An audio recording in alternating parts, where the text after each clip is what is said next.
कराची में नामालूम अफराद फिर सरगर्म हो गए। सदर में सिंध हाई कोर्ट के करीब जो कायद का गद्दार है, मौत का हकदार है का बैनर लगा दिया।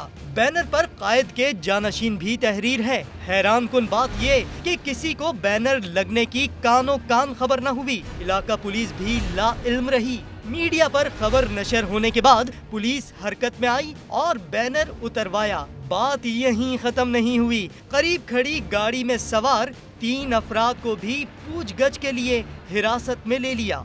अभी इस बैनर का शोर थमा नहीं था कि कुछ ही दूर रीगल चौक पर एक और बैनर नजर आया जिस पर MQM पाकिस्तान की राबता कमेटी के खिलाफ और बानी के हक में नारा दर्ज था। इस पर भी जानशीन कायद तहरीर था। दोनों बैनर्स की लिखाई एक जैसी है। पुलिस ने ये बैनर भी फौरी तौर पर हटा दिया। दोनों बैनर्स ऐसी जगह पर लगे जो CCTV कैमरों की रेंज में है, लेकिन अब तक कोई CCTV फुटेज मंजर आम पर नहीं आई।